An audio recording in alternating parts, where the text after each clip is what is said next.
Well, hello everyone. I'm sitting out on this beautiful overcast day 4 of Hanukkah, the Feast of Dedication, the Mind, Body, and Soul 2024 retreat. And I was led to share this word with all of you. I pray that you have an ear to hear. Many of you may have been told this by your parents, or you may have just experienced this. Well, I can tell you, my mother always taught me, she said, Tuwana, when you know better, you do better. My God, that was such an amazing word that she gave me.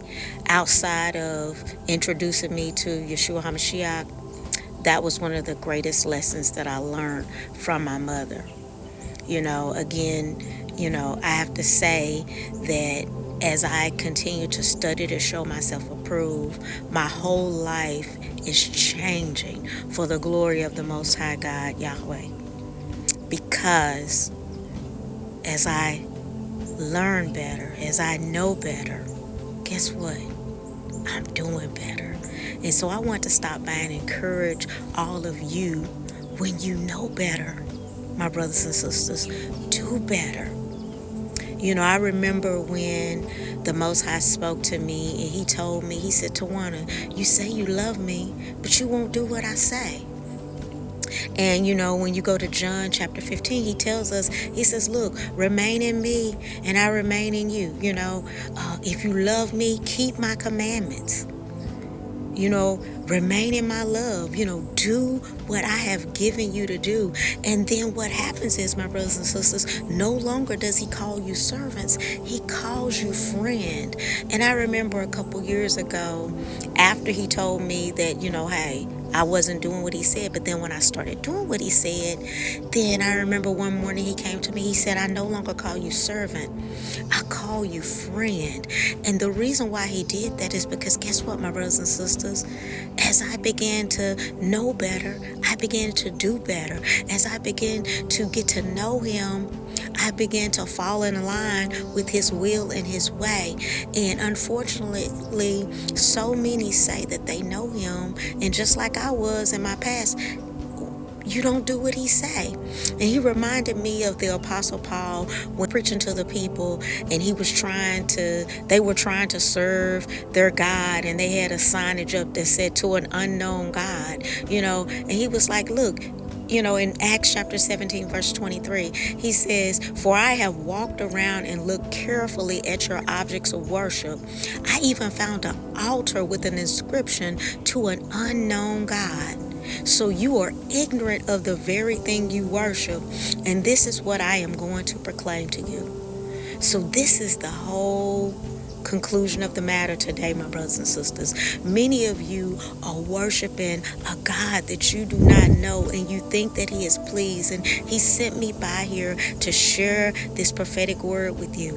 When you know better, you do better. And he's been showing so many of you his way. Because remember, Yeshua HaMashiach is the way, the truth, and the life. And no one can come to the Father but by him. And I can tell you, it truly saddens me, because as I'm sent here and there and everywhere, I come across so many who have this stiff-necked mentality. And the funny thing is that most people already know many of the things that I'm learning, many of the things that I'm exemplifying, many of the things that I'm even, trying to show them, and yet they choose to remain in darkness. They choose not to do better. Again, because if you know better, you're going to do better. Because they'll know many of the things, the laws, statutes, and commandments of the Most High God, but then they choose to continue to live lawless. And they use and abuse the grace of the Most High God, as a way to continue to live in their sinful lifestyles. They use their free will as an excuse to live the way they do, instead of repenting and wanting to get into biblical alignment. Now, I can tell you, part of my problem was, in the past, I was just regurgitating what I was told instead of studying. But again, once I began studying to show myself approved, remembering what my mother told me and what she taught me, she said, look, when you know better, you do better. And as I began, to study for myself, everything began to come plain to me, and no longer was, I just was all about the talk. I began to walk the walk. And so that's what I want to encourage you all to do today, my brothers and sisters. Look, John 8:32 tells us, you shall know the truth, and the truth shall set you free. And if you truly have the truth and you know the truth and you do it not, the scripture says that is a sin. If you know the good you ought to do, if you know the truth, stop making excuses for doing what you want to do. And look, at the end of the day, true freedom comes when you know the truth, which in essence is knowing the Most High God, Yahweh. I pray you've had an ear to hear, and that you will make the decision that all of that knowledge that you have, that you will begin to practically apply it to your daily lives, and you will no longer live the way you've been living. I love all of you. God bless you. I look forward to sharing with you again soon. Talk to you soon. Praise Yah.